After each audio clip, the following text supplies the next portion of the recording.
জোরসে বলুন। মনে করতেছেন আমরা এখানে কয়েকজন না, এই মিডিয়ার মাধ্যমে গোটা পৃথিবী ছড়ে গেল যে কারবালার মাহফিল থেকে বিশ্ব নবীর পরে কোনো নবী নাই, যারাই দাবি করবে তারা হলো কাফের। জোরে কান ঠিক কিনা? তা আখেরে জাহানের পয়গাম্বর বলতে তো আমাকে নবী, তাহলে এই নবীর উম্মত যদি হওয়ার পারে তাহলে নবী, বাপ নবী, বেটা নবী, বউ বেহেশতের হুর। শীষ আলাইহিস সালাম চমকে গিয়ে বলে, বাবা এটা কেমনে, কিভাবে? আদম বললেন, বেটা শীষ, তাহলে শোনো, আমি একটা ভুল করেছিলাম। ভুল কি করছিল? আদম আলাইহিস সালাম যে গন্ধম খাচ্ছে, এটা কি ইচ্ছা করে খাইছে? ভুল। ভুল, শুধুমাত্র ভুলের কারণে বহু বছর আমি কান্নাকাটি করছি, কিন্তু আল্লাহ আমার কোরআনের আয়াত বলে তওবা করছে। তখন কোরআনের আয়াত ছিল না, ওই দোয়াটা আল্লাহ শিখাই দিয়েছিলেন। দোয়াটা আপনার সঙ্গে সকলে পড়েন, রব্বানা পড়েন, রব্বানা যালামনা আনফুসানা ওয়া ইল্লাম তাগফির লানা ওয়া তারহামনা লানাকুনান্না মিনাল খাসিরিন। চোখের পানি পড়তে পড়তে এক সময় গালের গোস্ত পচে গেল, গালের গোস্ত খসে গেল, হাড় বের হয়ে গেল। এখন বলেন, এদের জায়গার যদি আমার গোস্তর থেকে হাড় বের হয়ে গোস্ত থাকে না, হাড় বের হলো, তখন আমার চেহারা সুন্দর লাগবে? কেমন লাগবে? আল্লাহ কোরআনে বলেন, লাকাদ খালাকনাল ইনসানা ফি আহসানি তাকবীম। মানুষের অবয়বকে, চেহারাকে আল্লাহ তাআলা সব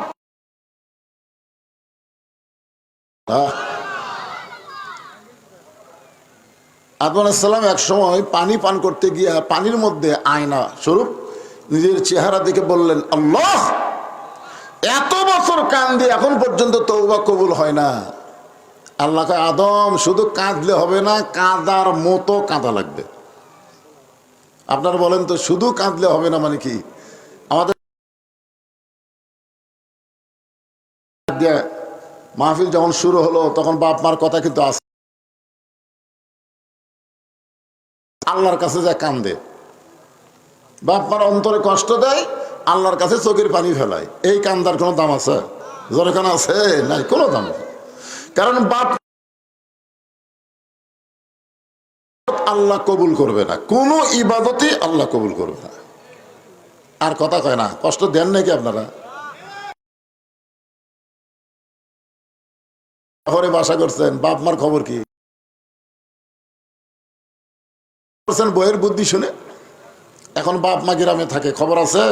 হ্যাঁ, এক গজলকারী গজল গাইতেছে আর কানতেছে, ইব্রাহিম কান্দে অগনি কুণ্ডে, ইসমাইল কান্দে সুরির তলে, বনবাসে পৈরারে কান্দে বিবি হাজেরা।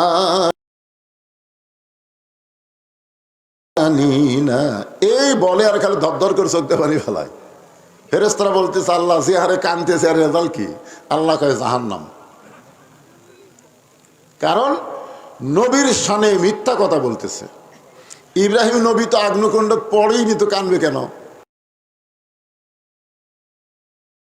ইব্রাহিম নবী কি অগ্নিকুণ্ডে পড়ছে? আল্লাহ বলতেছেন, কুলনা ইয়া নারু কুনি বারদাও ওয়া সালামান আলা। আল্লাহ তার জন্য শান্তিদায়ক বেহেশতের বাগান বানায় দিয়েছে। ধরে কেন সুবহানাল্লাহ। তাহলে ইব্রাহিম কান্দে অগ্নিকুণ্ডে, এটা কি সত্য কথা না মিথ্যা কথা?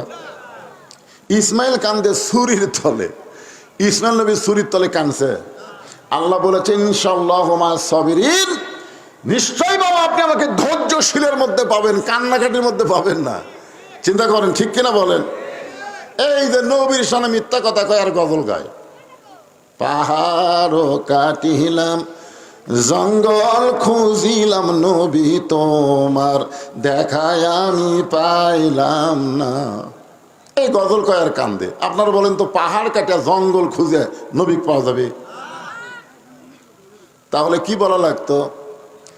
নামাজও পড়িলাম, দোয়া করিলাম, নবীর সুন্নতের আমল করে আজও নবীর দেখায় আমি পাইলাম না। তুমি সত্য কথা না বলে ভণ্ডামি কথা বলতেছো, আর চোখ দেখালি দর দর করে পানি ফেলতেছো। আপনার বলেন এই কান্দার কোনো কাম আছে? আল্লাহ বলে, আদম শুধু কাঁদলে হবে না, চিন্তা ভাবনা করে কান্দা লাগবে। বর্তমানে যেখানে আল্লাহর কাবা ঘর, তখন ঘর ছিল না। পৃথিবীর মধ্যে সবচাইতে দামি জায়গা হলো তখন ওই আল্লাহর কাবা ঘরের জায়গা। সুবহানাল্লাহ ঘর।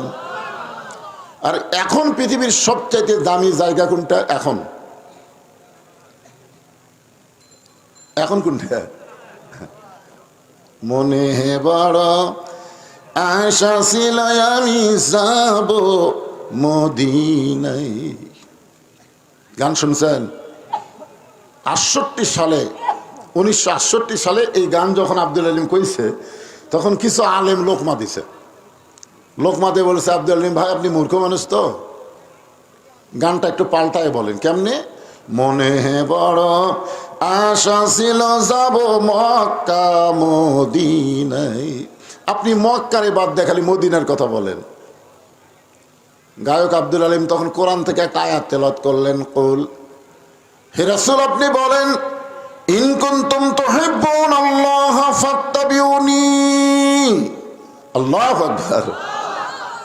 কেউ যদি আল্লাহকে পাওয়ার চায়, রাসূলকে ইত্তেবা করা ছাড়া আল্লাহকে পাওয়ার কোনো রাস্তা, তাহলে আমার সঙ্গে বলেন, উপায় নাই রে, উপায় নাই রে, উপায় নাই, নবী বিনে আল্লাহ পাওয়ার উপায় নাই। কে ভাই গজল গাইলে গুনাহ হবে? হ্যাঁ, ভাগ্য গুণে আমরা নবী পাইছি, সেই নবীর সামনে একটা গজল গাই। আপনি পাবেন নবী ছাড়া আল্লাহ পাবেন? বাদ দিয়ে ধরেন তো আল্লাহ। আবু জেহেল, উতবা, সাইবা বহুবার নবীর বাড়ির ধারে এসে জিকির করেছে, লা ইলাহা ইল্লাল্লাহ, লা ইলাহা ইল্লাল্লাহ, লা ইলাহা ইল্লাল্লাহ। নবী খুশি হয়ে বলতেছে, আল্লাহ এরা তো সব কলেমার জিকির করতেছে। আল্লাহ বলতেছে, না আপনি খুশি হলে হবে না, তো আমার খুশি হওয়া লাগবে। তো নবী আপনি কখন খুশি হবেন? বলে যখন এরা মুহাম্মদ রাসূলুল্লাহ বলবে তখন আমি আল্লাহ খুশি হব। শুধু লা ইলাহা ইল্লাল্লাহ তে আল্লাহ খুশি না, মুহাম্মদ রাসূলকে মেনে নেওয়া লাগবে। জোরে কার কথা ঠিক কি না? এখানে ফাত্তা বিউনি শব্দ কি বুঝতেছেন? এজন্য গলা ছাড়া দেয় যুবকেরা, জীবনে বহু গান গান, আজকে একটু গান গাও। উপায় নাই রে, উপায় নাই রে, উপায় নাই, নবী বিনে আল্লাহ পাওয়ার উপায় নাই। আব্দুল হালিম বললেন, কেউ যদি মক্কার মানুষ, মদিনার মানুষটাকে গ্রহণ করে, তার সুন্নত আদর্শ যদি আমল করে, তাহলে শুধু মক্কা নয়, মক্কার আল্লাহ পর্যন্ত তার হয়ে যাবে। এখন বলেন তো আসল জায়গা মক্কা না মদিনা? হ্যাঁ, মদিনা। কারণ মক্কা যখন বিজয় হলো, তখন আল্লাহর নবী কাবার দরজা খুলে দেখে 360টা মূর্তি। কয়টা? সাহাবেরা বললেন, ইয়া রাসূলুল্লাহ আল্লাহর ঘরের মধ্যে মূর্তি। রাসূল বললেন, আমরা কোথায় ছিলাম? বলে আমরা মদিনায় ছিলাম। তাহলে ভালো মানুষ থাকবে মদিনায়, কাবার আশেপাশে যদি শয়তান থাকে, আল্লাহর ঘরের মধ্যেও মূর্তি ঢোকে। জোরে গান কথা ঠিক কি না? এখন আপনাকে কারবালা মসজিদের আশেপাশে কারা থাকে? নামাজি যদি থাকে তো মসজিদের উন্নয়ন এমনি হবে। জোরে গান কথা ঠিক কি না? আর মডেল মসজিদের মতন বানাত হোসেন, নামাজের লোক নাই। তো মসজিদের উন্নয়ন বলতে কি বলতে বুঝতেছেন? হ্যাঁ, আল্লাহ রাসূল বললেন আমরা ছিলাম মদিনায়, যার কারণে কাফেরেরা সুযোগ পায়া কাবার মধ্যেও মূর্তি ঢুকেছে। মূর্তিগুলো বের করো, ভাঙ্গো। এখান থেকে বোঝা গেল নবী থাকবে যেখানে সবচাইতে দাম হবে ওইখানে। ধরে কোন কথা ঠিক না? নবী মক্কা বিজয় করে যেই মক্কাত গেছে, তখন নবী হাত দিয়ে মূর্তিগুলো বার করতেছে। ভাইজান, নবী থাকবে যেখানে হেদায়েত আছে সেখানে। মা তাকুমুর রাসূলু ফাখুযুহু। আল্লাহ বলেছেন আমার নবী যেটা করেছেন তোমরা সেটাই করো। একটু মনোযোগ দিয়ে শুনবেন। তখন কাবা ঘর ছিল না, তবে কাবা ঘরের জায়গা ছিল। মাইক হঠাৎ এরকম চঞ্চন করা শুরু করলো কেন? এই মাইক আলা কোথায়? এটা আসলে একটু তুলে দাও, মানে এটা আমার থুতু বরাবর হয়ে গেছে, বুঝলে? তোমার এইটা একটু তুলে দাও, সামান্য একটু তুলে দাও। হ্যাঁ, একটু তুলে দাও। সবাই একটু জিকির করে লা ইলাহা ইল্লাল্লাহ। হ্যাঁ, ঠিক আছে, এইবার ঠিক। কি জিকিরের সাইজ রে, মনে হয় গোরস্থানে তার ওয়াজ করবার। এটা মরদ মানুষের জিকির হলো। আজকে দেখবেন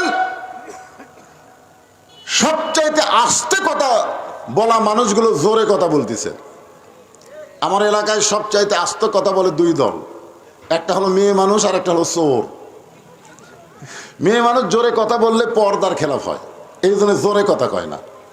আর চোরেরা জোরে কথা বললে ধরা পড়ার ভয়। জোরে কর কথা ঠিক কিনা? তো এখন আপনারা কি মেয়ে মানুষ, আপনারা কি চোর? তাহলে মেনবে না কেন? একে ঝাঁকি দিয়ে জিকির করবেন লা ইলাহা ইল্লাল্লাহ, লা ইলাহা ইল্লাল্লাহ, লা ইলাহা ইল্লাল্লাহ, লা ইলাহা ইল্লাল্লাহ, লা ইলাহা ইল্লাল্লাহ, লা ইলাহা লা ইলাহা ইল্লাল্লাহ মুহাম্মাদুর রাসূলুল্লাহ সাল্লাল্লাহু আলাইহি ওয়াসাল্লাম। তখন কাবা ঘরের জায়গা ছিল। ওই জায়গার মধ্যে আদম আলাইহিস সালাম চিন্তার সাগরে ডুব দিলেন যে এত বছর কান্দি, তওবা কবুল হয় না। আল্লাহ কয় খালি কানলে হবে না, চিন্তা করে কান্দা লাগবে। কি কন?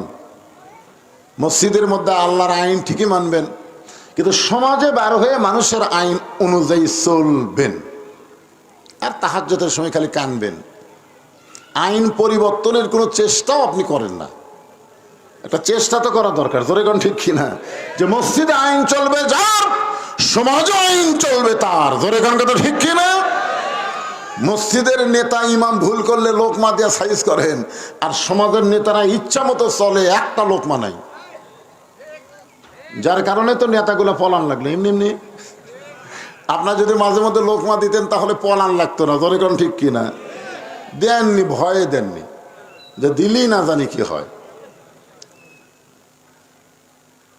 চিন্তার সাগরে ডুব দিলেন আদম নবী, যাকে বলে মুরাকাবা, মুশাহেদা। এমন সময় দেখতে পায় জান্নাতের দরজা তার সামনে, যেখানে লেখা আছে লা ইলাহা ইল্লাল্লাহু মুহাম্মাদুর রাসূল। কি করব?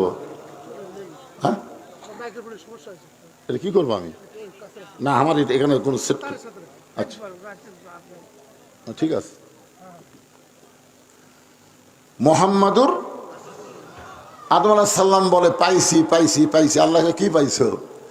এতদিন রব্বানা জালামনা কয়ে খালি লা ইলাহা ইল্লাল্লাহর কাছে কানছি, আজকে মুহাম্মদ রাসূলকে ওসিলা করে একটু কানবার চাই। আল্লাহ বলে আর কান্দার দরকার নাই, তওবা কবুল। সুবহানাল্লাহ করেন না কেন? হাই রে হাই, আমাদের নবী তখন ছিল, যখন ছিল বাংলাদেশের অনেকেই বলে 40 বছর বয়সে নবী হয়েছে। আসলে তারা জানি না, যখন দুনিয়া তৈরি হয় নাই আল্লাহ তখনই আমাদের নবীকে সৃষ্টি করেছে। সুবহানাল্লাহ। কোনো কিছুই যখন ছিল না তখন আল্লাহ নবী দুইজনা প্রেম করেছেন গোপনা, মাঝখানে তো অন্য কারো জায়গা ছিল না। আল্লাহ তওবা কবুল করছে। আদম কয় বেটা শীষ, এত বছর কান্নার পরে চোখের ঘা হয়ে গেল, গোস্ত পছন্দ হলো। তারপরে সেই নবীর ওসিলায় আল্লাহ আমার তওবা কবুল করেছে, শুধুমাত্র একটা ভুল করার কারণে। আর ওই নবীর উম্মতেরা সারা জীবন যদি পাপ করে, সারা জীবন কোন এক সময় তওবায় রব্বানা যালামনা বলতে বলতে মাছের মাথার মতন সামান্য পানি যদি চোখের কোণায় আনতে পারে, ওই নবীর উম্মত হওয়ার খাতিরে আল্লাহ তার জীবনের তামাম গুনাহ মাফ করে দিবে। সিরাজ বলতেছে, বাবা নবী না হয়ে, নবীর বেটা না হয়ে, যদি বেহেশতের হুরের স্বামী না হয়ে ওই নবীর উম্মত হতে পারতাম, আমার জীবন ধন্য হয়ে যেত। আদম বলে, শীষ, ওই নবীর উম্মত হওয়ার চাইলেই হওয়া যায় না, ওই নবীর উম্মত হতে গেলে ভাগ্য লাগে। তাহলে আমাদের ভাগ্য কত ভালো, চিন্তা করছেন যে বিনা দরখাস্তে আল্লাহ আমাদের সেই নবীর উম্মত হিসাবে কবুল করেছেন। খুশি না বেজার? তাহলে জবান খুলে আরেকবার বলি আলহামদুলিল্লাহ। এখন আসেন যে কোরআন থেকে আপনাদের সামনে আলোচনা হবে, একটা আয়াতাংশ আপনাদের সামনে আজকে আলোচনা হবে। ফাযকুরুনি আযকুরকুম ওয়াশকুরুলি ওয়ালা তাকফুরুন। এর বাংলা অর্থ হলো যে আল্লাহর জিকির করে, আল্লাহ তার জিকির করেন। এখানে জিকির মানে হলো স্মরণ করা, যেরকম জিকির মানে কি স্মরণ করা। আল্লাহর একজন নবী ছিলেন, নাম হলো নূহ নবী। যেরকম নাম কি? নূহ নবী। শুকনা জায়গায় একটা নৌকা তৈরি করতেছেন, শুকনা জায়গায়। কার হুকুমে? কি তৈরি করতেছেন? আরো জোরে কন, জোরসে বলুন। জোর হলো না, আরো জোরে। নৌকালারা ভাবতেছে আমরা পলাশি রে, আর হুজুর মিছিল করতেছে কোরআনের মাহফিলে। এটা তোরকে নৌকা না রে, এইটা আল্লাহর হুকুমে একজন নবী তৈরি করা নৌকা। জোরে কোন কথা ঠিক কিনা?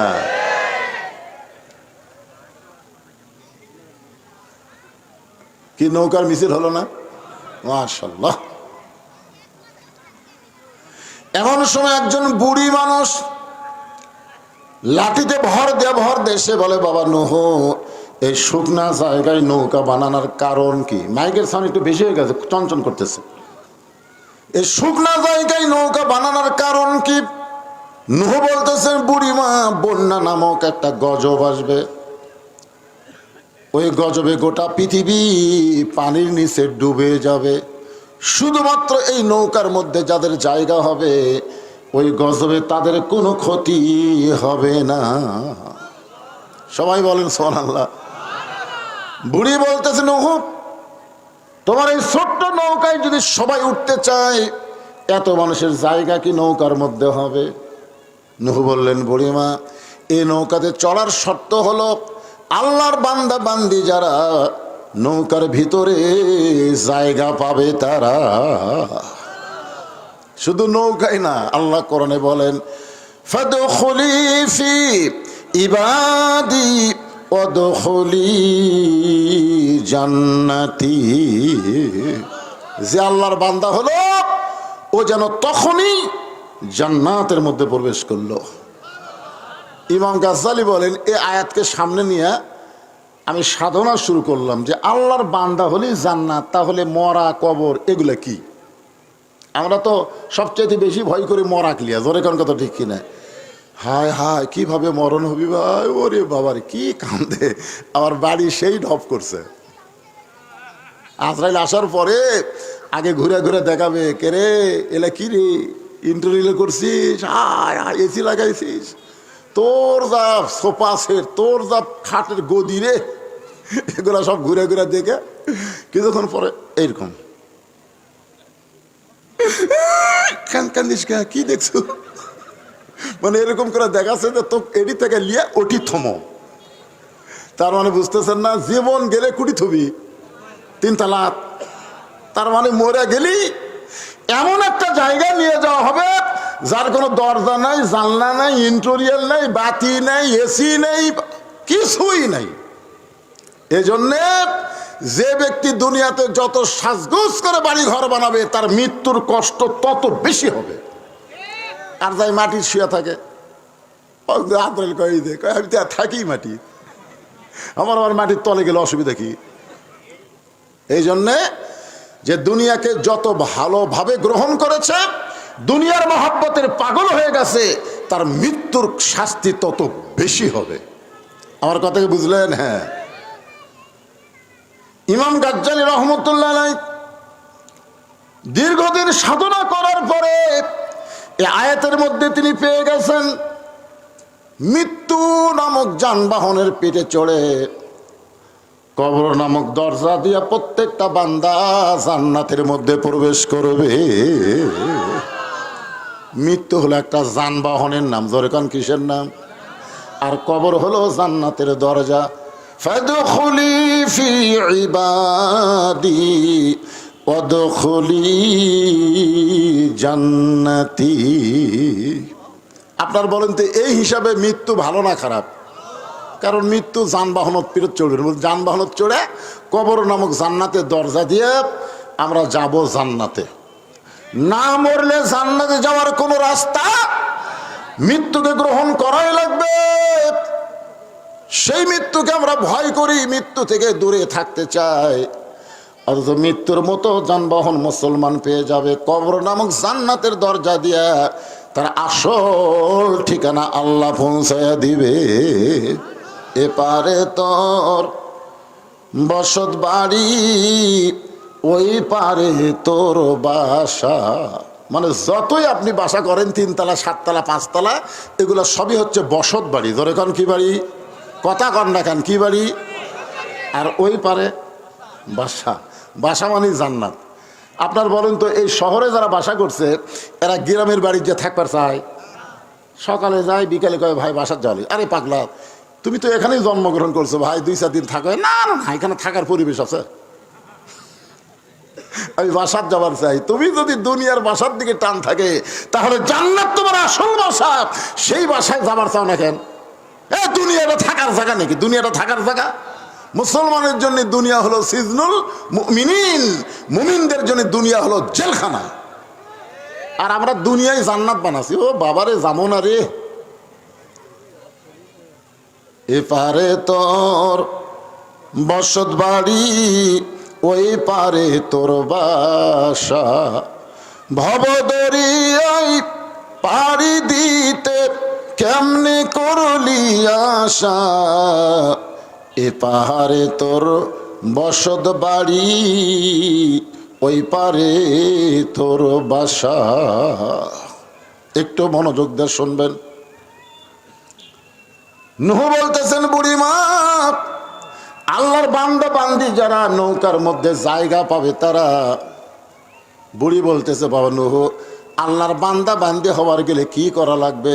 নূহ বলতেছে, তাহলে আপনি স্বীকার করেন লা ইলাহা ইল্লাল্লাহু নূহু নাবিয়ুল্লাহ। আচ্ছা, আপনারা এই কলমা পড়লে কি গুনাহ হবে? আপনি যদি ইহুদিক বলেন লা ইলাহা ইল্লাল্লাহ মুহাম্মদ রাসূলুল্লাহ, ওরা বলবে না। আপনি যদি খ্রিস্টানক বলেন লা ইলাহা ইল্লাল্লাহ মুহাম্মদ রাসূলুল্লাহ, ওরা বলবে না। কারণ ওরা আমাকে হিংসা করে, আমাদের নবীগুলো আমাকে নবীকে বিশ্বাস করে না। জোরে কোন কথা ঠিক কিনা?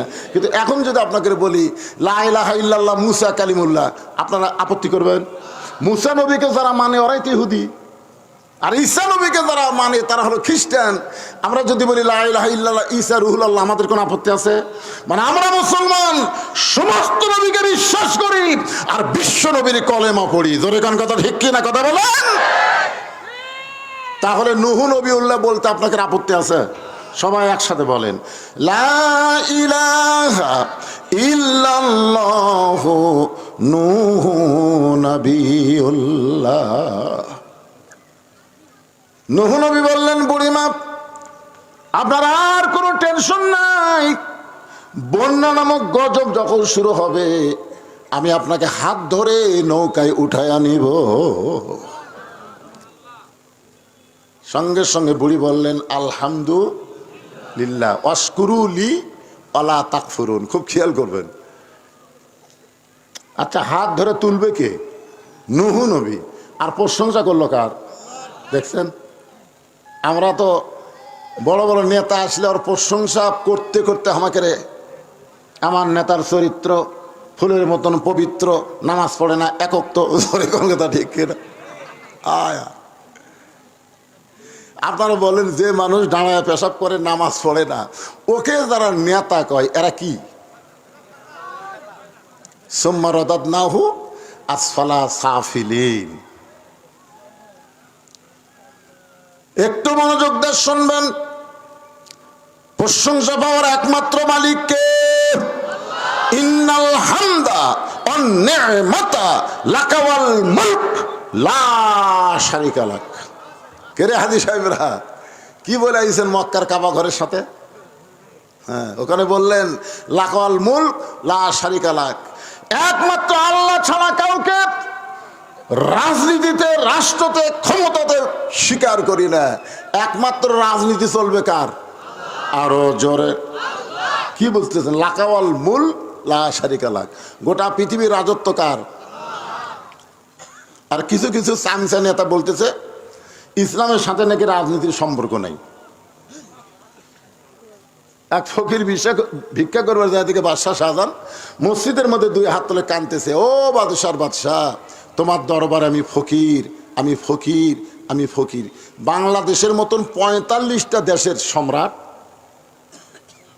নিজকে ফকির বলতেছে। বাদশার বাদশাহ মানে বাদশাকে, আরো ধরে কেন বাদশাকে? তাহলে সম্রাট শাহজাহান কি ফকির? জোরে কেন সম্রাট শাহজাহান কি? তাহলে যারা বলে ইসলামের সাথে রাজনীতির সম্পর্ক নেই এরা ফকির। বাদশার নীতি হলো রাজনীতি। জোরে কোন কথা ঠিক কিনা? আল্লাহকে বাদশা না? তাবারাকাল্লাযী বিয়াদিহিল মুলক, রাজত্ব কার? তাহলে আল্লাহর নীতি হলো রাজনীতি। সম্রাট শাহজাহান হলো ফকির, মানুষের নীতি হলো ফকরা নীতি। আপনি বলতে পারেন ইসলামের সাথে ফকরা নীতির কোনো সম্পর্ক নাই, তবে গোটা ইসলামটাই হলো রাজনীতি।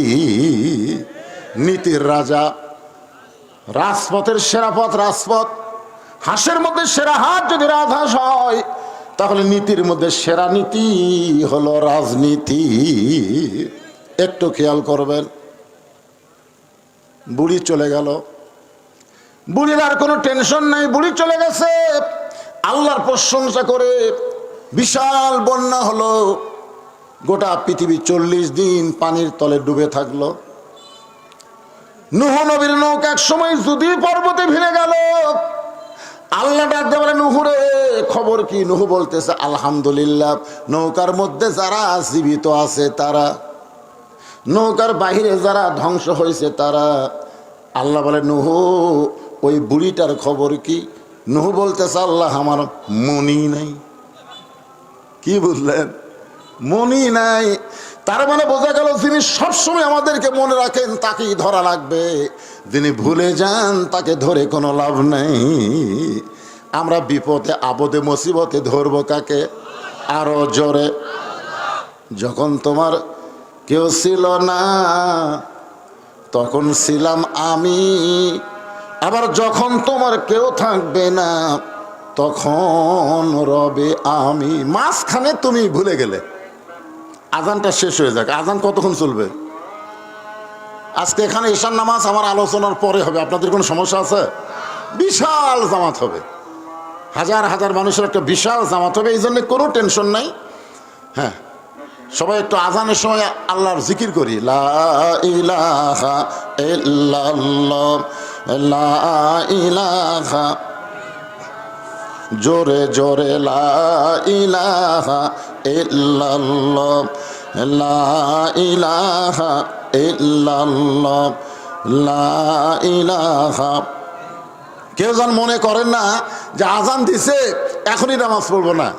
নামাজ আজান দিতে হয়।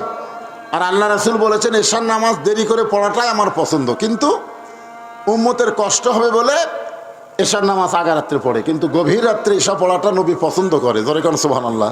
গভীর রাত মানে রাত 12টার পর না, বিশাল ওয়াক্ত। এই 7:30 থেকে শুরু করে 12টা পর্যন্ত এশার সময় আছে না নাই? জোরে কোন কথা বলেন তো। প্রতিদিন আপনারা আওয়ালা উঠতে পড়েছেন, আজকে যদি 1 ঘন্টা পরে পড়েন সমস্যা হবে? প্রতিদিন কি এখানে মাহফিল হবে?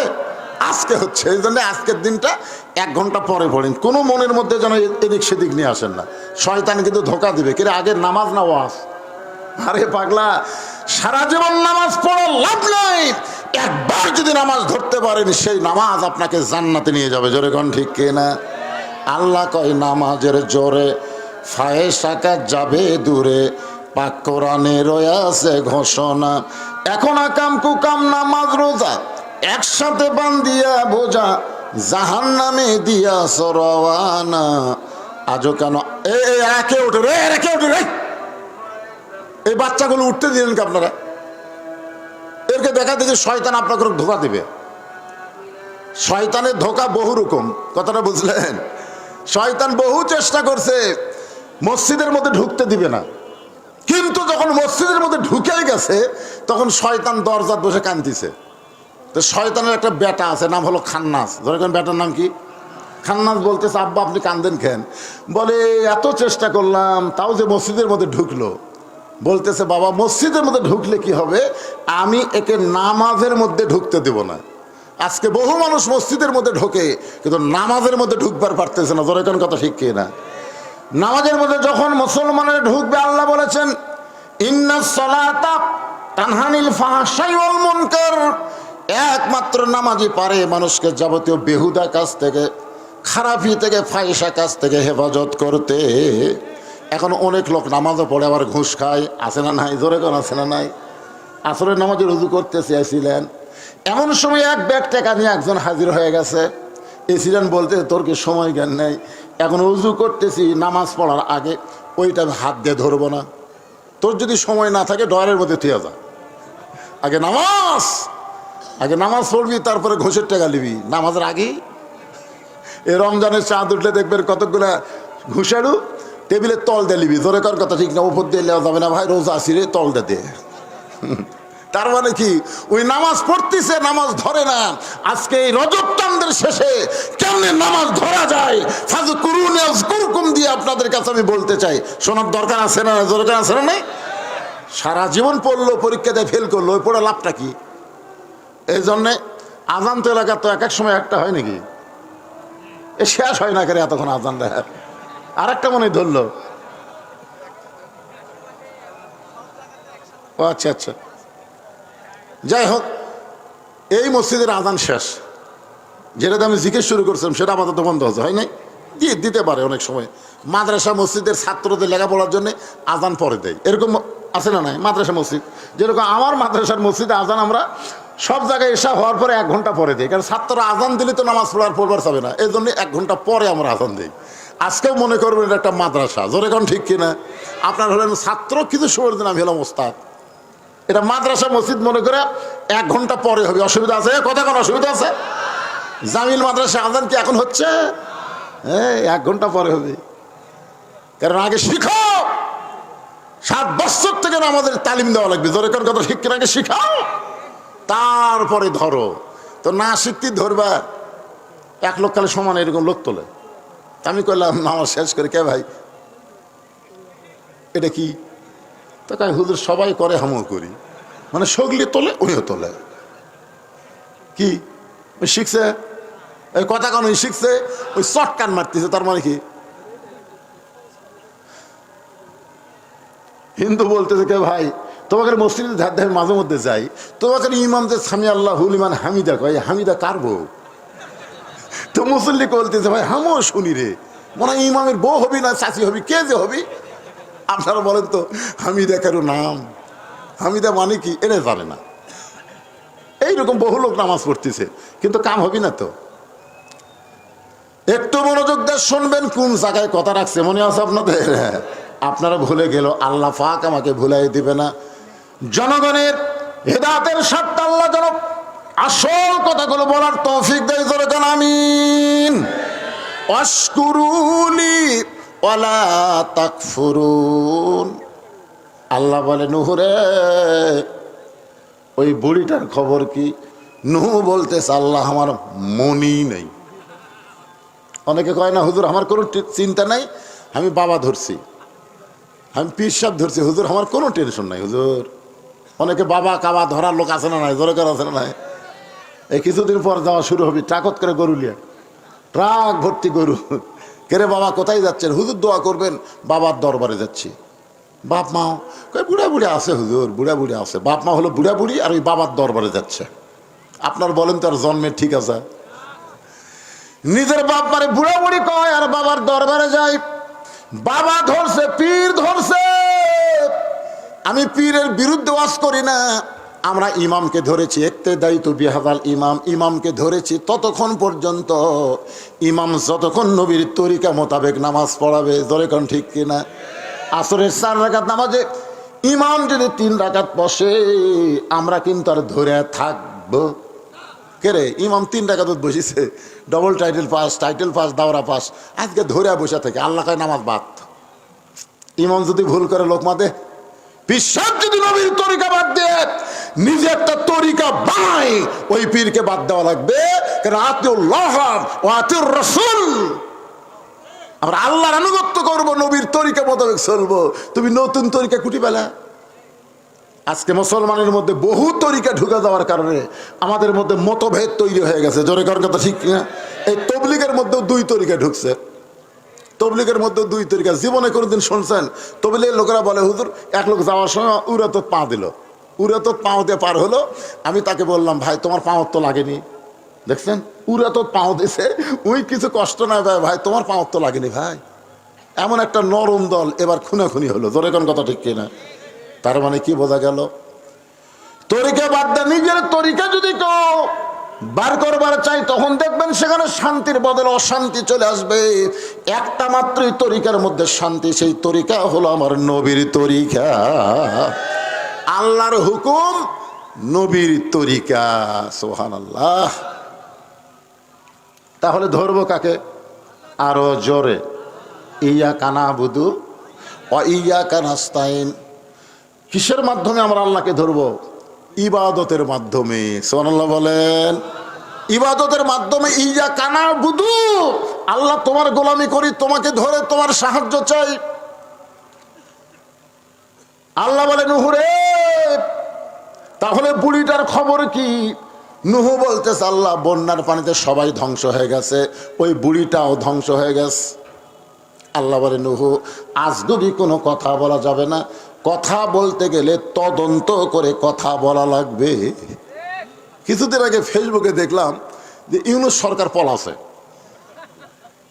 এই পলানার কথা শুনে তদন্ত না করে আওয়ামী লীগের কয়েকজন একটা বিএনপির বাড়ি আর একটা জামাতের বাড়ি ভাঙবার গেছে। আপনারা দেখছেন? মানে তদন্ত না করে ভাঙবার গেছে, আরে পিটুল খাসে কে রে? পাগলা ইউনূস পলানার জাত। চিন্তা করছেন? তদন্ত করা লাগবে ভাইজান। তদন্ত না করে কোনো কথা বলা যাবে? আজকে ফেসবুক হয়ে গেছে গুজব। কতগুলা গুজব লিগ আছে, মাঝে মধ্যে গুজব ছেড়ে দেয়। এই সার্জিস পলাছে, হাসনাত পলাছে, ই পলাছে, ওই পলাছে, পরে দেখা যাচ্ছে একজনও পলায়নি, সিনা টান করে খাড়া হয়ে আছে। জোরে কোন কথা ঠিক কিনা? বর্তমান বাংলাদেশে আজগুবি কথা বেশি চলতেছে। জোরে কোন ঠিক কিনা? হ্যাঁ, আজগুবি। একটু মনোযোগ দিয়ে শোনেন। আল্লাহ বলে, নুহু আজগুবি কোনো কথা বলা যাবে না, তদন্ত করো। নুহু নবী তদন্ত করতে গিয়ে দেখে বুড়ি তো দূরের কথা, বুড়ির ঝুবড়ি বাড়িটাও পর্যন্ত কিছুই হয়নি, গোটা পৃথিবী ধ্বংস হয়ে গেছে। অথচ বুড়ি তো দূরের কথা, বুড়ির ভাঙ্গাচুরা বাড়িটাও পর্যন্ত কিছুই হয় নাই। নুহু নবী ডাক দিলেন, বুড়ি মা। সঙ্গে সঙ্গে বুড়ি টোপলা নিয়ে হাজির। সুবহানাল্লাহ। আল্লাহ বলেছেন, ইয়া আইয়ুহাল্লাযীনা আমানুত্তাকুল্লাহা হাক্কা তুকাতিহি ওয়া লা তামুতুন্না ইল্লা ওয়া আনতুম মুসলিমুন। কত জিনকে কত কি দিলাম, যাবার কালে একজন আরো দেখা না পাইলাম। ও আমার সাদের মালা যায় রে ছিঁড়ে, রইব না আর বেশি দিন তোদের মাজারে। ডাক দিয়েছেন, জোরে কন, ডাক দিয়েছেন আল্লাহ আমারে। কখন ডাক দিবে? কতক্ষণ না কেন, কখন? আপনারা দিন তারিখ জানেন নাকি? যেভাবে চলাফেরা মনে হচ্ছে দিন তারিখ জানেন। বুড়ি যদি বলতো, বাবা নুহু তুমি যখন আইসো একটু দেরি করো, আমি সাইজ হই, আমার টাং টোপলা যা আছে এগুলো সব তো গোছান লাগবে, বাবা তুমি একটু বসো। কিন্তু না, যে ডাকছে বুড়িমা টোপলা নিয়ে হাজির। নুহু বলে, বুড়িমা কই রেডি হয়ে আছি বাবা। রেডি হয়ে আছি, কারণ যখনই ডাকবে তখনই পাবে। মুসলমান রেডি হয়ে থাকতে হবে, মরার সময় মুসলমান হয়ে মরা লাগবে। জোরে কোন কথা ঠিক কিনা? রেডি হয়ে থাকতে হবে। আপনি কি যাওয়ার জন্য রেডি হচ্ছেন? যে সাইজ কেবল 3 তলা করে 4 তলা রড বার করতে হচ্ছেন, আপনি যাবেন? আপনার তো যাওয়ার মতন সাইজ না। হ্যাঁ, 4 তলা করে তারপরে করে খালি উপর দিকে তাকা থাকেন। 2 ঘরের ফেরস্তা কয়, তুই উপর দিকে তাকালে আমাকে চাপা লাগে রে, তাকালে আমাকে চাপা লাগে রে পাগলা, নিচের দিকে তাকা। আজকে মানুষ নিচের দিকে তাকান ভুলে দেখলো উপর দিকে তাকাচ্ছে। আপনি বলেন তো, যত উপরে তাকান আপনাকে যাওয়া লাগবে কোটি? সত্য কথাগুলো বলেন ভাই। জাত জাত সাকারাতুল মাউত হক, মৃত্যুর চাইতে বড় সত্য আর কিছু নাই। জোরে কোন কথা ঠিক কিনা? এই সত্য কথা বলতে বাঁচতেছে কোন জায়গায়? যাবেন না? যাওয়া লাগবেই। এই পাল্টান লাগবে। মানুষের কোনো আইন চলবে না, আমার আল্লাহর কোরআন আইন দিয়ে বাংলাদেশ চলবে। এখন অধিকাংশ মুসলমান মুনাফিক হয়ে মরতেছে, কারণ মসজিদের মধ্যে আল্লাহর আইন, সমাজের মধ্যে মানুষের আইন। আপনারা বলেন তো, মসজিদে আপনি আল্লাহর আইন মানলেন, আওয়ামী লীগ বিএনপি জাতীয় পার্টি জামাত এক কাতার করলেন, আর মসজিদ থেকে বের হয়ে 14 দল 20 দল হয়ে গেলেন। অথচ আল্লাহ বলতেছেন, ওয়াতাসিমু বিহাবলিল্লাহি জামিআন ওয়া লা তাফাররাকু, তোমরা দলাদলি করো না, তোমরা একতাবদ্ধ হও। আল্লাহ নবীর ব্যাপারে তোমাদের মধ্যে কোনো মতভেদ থাকবে না। মসজিদ যেমন আল্লাহর বিশ্বাস করো, গোটা বাংলাদেশও আল্লাহর বিশ্বাস করা লাগবে। তাহলে কি দেখাচ্ছেন? হুজুরে দেখতেছেন না এই সাইটে এগুলো সব আমার হুজুর, আমি একটা বাসার থাকি আর 10টা ভাড়া দিছি। ওই সাইটে আমার ভাইয়ের, ওই সাইটে আমার চাচার। তো সবই যদি তোমাকে হয় আল্লাহর, আল্লাহটা দেখবার গেলে 2 মিনিট হাঁটা লাগবে হুজুর। 2 মিনিট হাঁটাতে মসজিদের সামনে যা বলতেছে, এখানেও আল্লাহর কিছু ছিল না হুজুর, এখানেও আল্লাহর কিছু ছিল না। আমার চাচা দয়া করে আল্লাহ 10 শতক দান করছে, আর আমরা টাকা পয়সা দিয়ে 2 তলা বেনে দিছি। ফেরেশতাকে আল্লাহ, এই দেশের নাম কি? এই দেশে তোমার মতন গরিব কেউ নাই। ওর চাচা দান করছে দেখে জায়গা পাছো, আর ওরা টাকা দিয়ে ঘর বেনে দিছে। আরে পাগলা, তোমার 5 তলা বিল্ডিং করতে তুমি একটা দিনও ভিক্ষা করলা না, তুমি একদিনও বললা না ভাই আমার 4 তলা টাকা গেছি ভাই 10 বস্তা সিমেন্ট চাই। তুমি কোনোদিনও মানুষের কাছে একটা পয়সা চাওনি। নিজের টাকাতে তুমি যদি 5 তলা 7 তলা বিল্ডিং করতে পারো, আল্লাহর ঘর করতে গিয়ে তুমি এত ফকির হলা কেন? তোমার কাছে যখন যা বলতেছে ভাই মসজিদে 10 বস্তা সিমেন্ট লাগবে ভাইজান, 10টা বস্তা সিমেন্ট লাগবে, তখন আপনি বলতেছেন ভাই বাড়ি করতে গিয়ে হাত টান পড়ে গেছে, বাসা করতে গিয়ে হাত টান পড়ছে ভাই, আমি দিবার পারতেছি না। 2 কান্দের ফেরেশতাকে আল্লাহ, এই শয়তানের কান্দর থেকে আমরা লেখমো কি? যেই বাড়ি থাকতে পারবে না, সেই বাড়ি করতে গিয়ে ওর টান পড়ে গেছে দেখে মসজিদে 10 বস্তা সিমেন্ট দিল না, এর কান্দ আমরা লেখমো কি? এই শয়তানের কান্দ আমরা থাকবো না। আল্লাহ কয় থাক থাক থাক, এই মুসলমান হবি না মুনাফিক হয়ে মরবি, মরার সময় তোরা সাক্ষী নিয়ে আমার কাছে আসবি। কি আজকে যদি আপনাকে বলা হয় যে মসজিদের জন্য কিছু দেন, তো দান বাক্স যেই মুখের সামনে গেছে, ওর পকেটের দিকে খেয়াল করে দেখছে 500 টাকা আছে, 200 টাকা আছে, 100 টাকা আছে, 10 টাকা নাই। যেই 10 টাকা নাই মারিয়া দিছে, চৌচো করে 2 জন পার হয়ে গেছে। ওরা 2 জন বলতেছে আল্লাহ তো গ্রহণ করুক রে, তুই এমন ঠেলা মারলো আমাকে দেওয়া লাগলো না। ফেরেশতাকে আল্লাহ দান বাক্স ঠেলা মারলো, রেজাল্ট কি? আল্লাহ কই দান বাক্স ঠেলা মারেনি, এই জান্নাত ঠেলা মারছে। জোরে কোন কথা ঠিক কিনা? জান্নাত। কি মনে করতেছেন মসজিদে আপনি দান করবেন, আল্লাহ আপনার টাকা নিয়ে আপনাকেই দিবে, আপনার নামে জান্নাতে একটা কামরা বানায় দিবে। জোরে কোন সুবহানাল্লাহ। আর টাকা চালি আছে ওয়াজ না দেন, অসুবিধা নেই। কি দরকার ভাবজান মসজিদে? কি দরকার?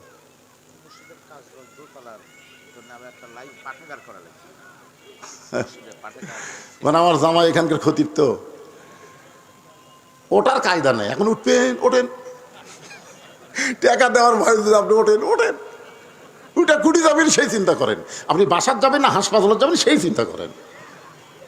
মানুষ তো যাওয়ার নিয়তে বহু জায়গা যায়, কিন্তু যাওয়া তো হয় না ভাই, হাসপাতালে কাতরায়। জোরে কোন ঠিক কিরে? কিরে হাসপাতালে কেন? তুই না শ্বশুর বাড়ির যাবি? ভাই শ্বশুর বাড়িতে যাবার শাশুড়ি ভাই কিন্তু অটো ভ্যান মেরে দিছে ভাই, অটো ভ্যান মেরে দিছে, পাগলা তো কাল্লা হাসপাতাল নিয়ে যাবি, বাড়ি যাবো তো টেকা দেওয়ার ভয় লাভ দাও টেনশন। দেখি আজকে আপনারা কোথায় যাওয়ার ধরেন, বাসার যান না হাসপাতালে যান, এটা আজকে দেখা হবে। আমি ওয়াজ করতেই থাকবো, অসুবিধা নাই, ওয়াজ আমার চলবে। আমার ওয়াজের পরে আজকে সারা জামাত হবে ভাইজান, কিন্তু মসজিদ কমিটির লোকজনকে বলবো একটু ব্যাগ নিয়ে রুমাল নিয়ে আপনারা ভিতরে যাবেন, আমার ওয়াজ চলতেই থাকবে।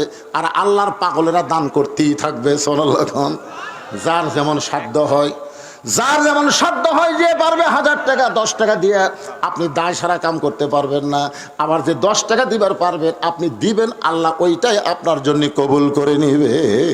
তাই ব্যাগওয়ালাদের বলবো একটু একটু ভিতরে নামেন। আর আপনাদের মধ্যে এরকম যদি কেউ থাকে যে হুজুর আমরা এই ব্যাগের মধ্যে দেবো না, আপনার হাতে 10,000 5,000 টাকা দেবো, তাহলে তারা এই দিক দিয়ে এসে দিবার পারেন, অসুবিধা নেই। মসজিদ কমিটির লোকেরা যদি দান করতে চান, আপনারাও 5 মিনিটের মধ্যে আদায় কমপ্লিট করে আমি যাব। বুড়ি কিন্তু টোপলা নিয়ে খাড়া হয়ে আছে, জোরে কোন কথা ঠিক কি না?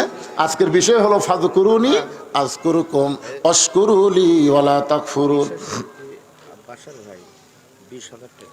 লিল্লাহি তাকবীর। এটা কোন বাসার রে? আজকের মাহফিলের সম্মানিত বিশেষ অতিথি আমার বন্ধুবর আবুল বাশার সাহেব, 20,000 টাকা ধরে বলেন মারহাবা। ভাইজান একজন ওঠেন না, টাকা দান করা ছাড়া অযথা যদি কেউ ওঠেন, আজকে কোরআন শরীফ এখানে আছে, একটা গর্দ হবে, প্যারালাইসিস হয় 1 মাসের মধ্যে যেন হয়। উঠবেন কেন? এতক্ষণ আওয়াজ হচ্ছে, বাড়তেছেন কমতেছেন না তো। আমি বলছি 5 মিনিটের উপরে 1 সেকেন্ড আদায় করা হবে না। আদায় করি আমি আবার এক টানা আওয়াজ করবো। এই জন্য যে ব্যাগের ব্যাগ লেগেছে, দেন দেন দেন দেন দেন, ঠেলা দান দেন না, দান বাক্স দেন, ঠেলা মারেন না, সবাই দেন, যে যা পারবেন, যার যেরকম ইমানে কুলায় সাধ্যে কুলায় দান করবেন। এই যে আরেক ব্যাগ ঢুকছে, দেন, সবাই দেন। যারা 10,000 5,000 1,000 2,000 দিবেন, তারা ব্যাগের মধ্যে না দেয়, এখানে দেন।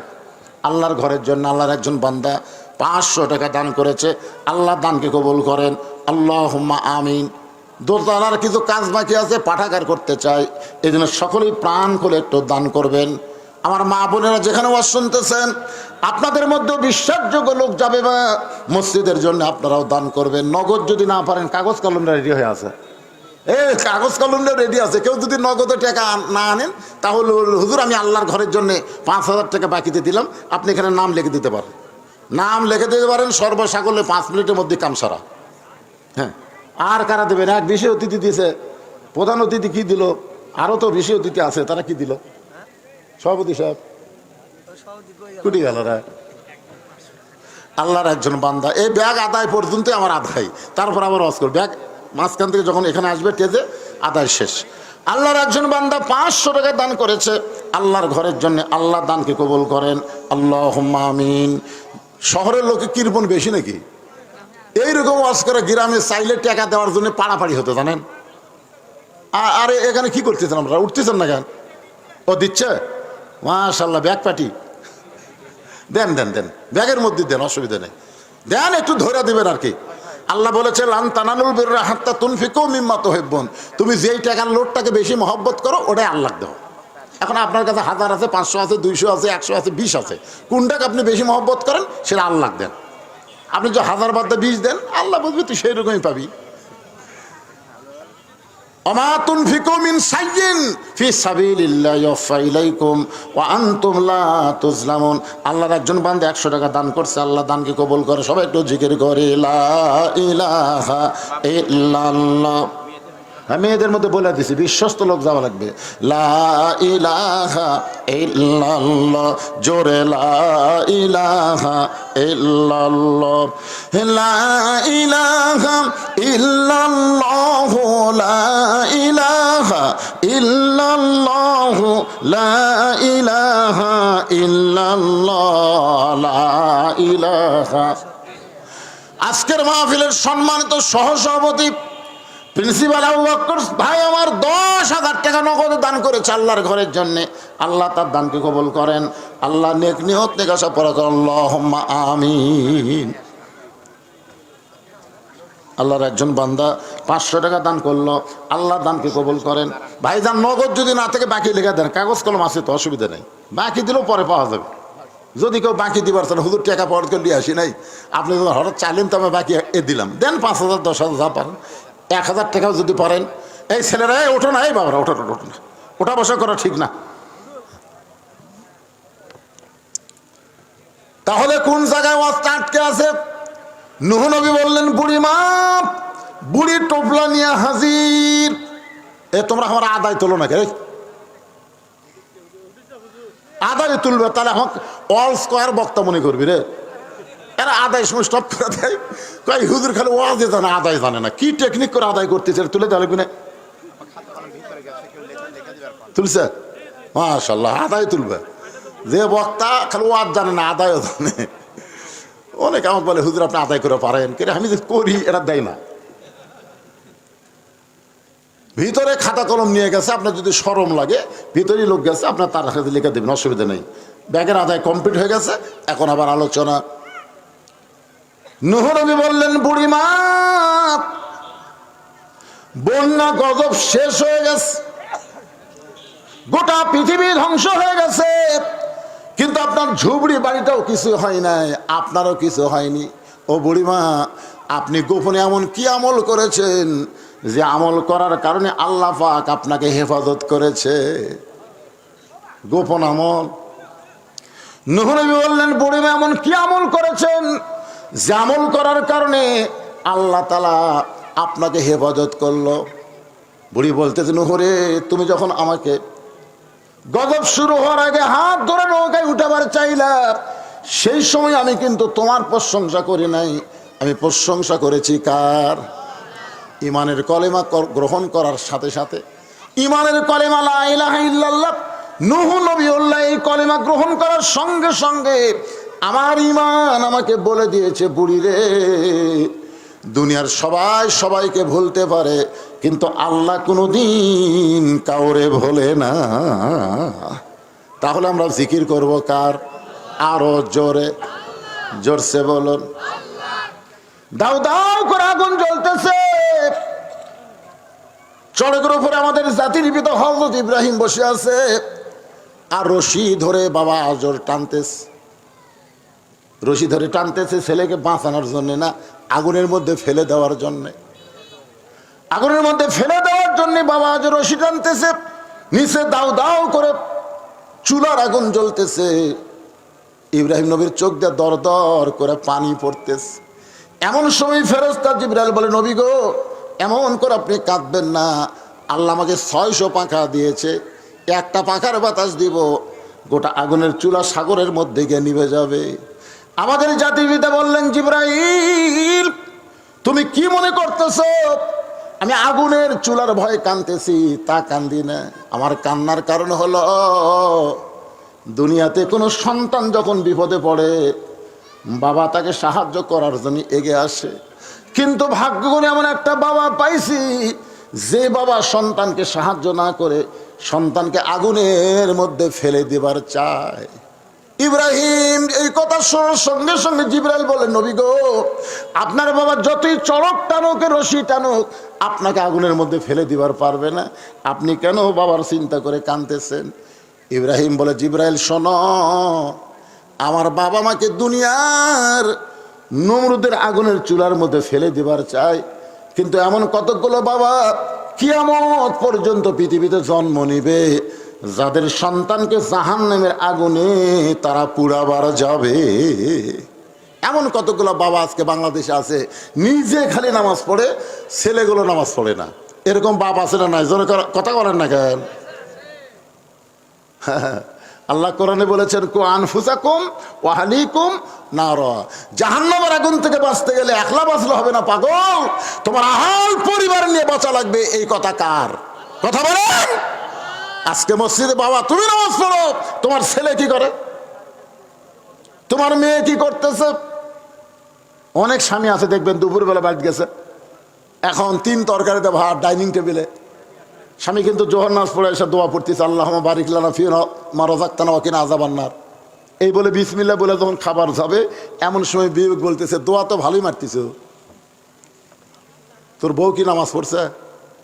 যে তোর সামনে 3 তরকারি দিয়ে ভাত দিল, সে বইয়ের খোঁজ নিবি না? তখন বলতেছে, কে গো, নামাজের খবর কি? গোসলই করিনি। তা আপনি নামাজে হয়ে বেয়া নামাজের হাতে খাচ্ছেন, আপনার নামাজের বরকত কি সিধা দিকে যাবে না উল্টা দিকে যাবে? তখন আপনার কি করা দরকার? গোসল কর, নামাজ পড়, আমি বেয়া নামাজের হাতে খাবো রে।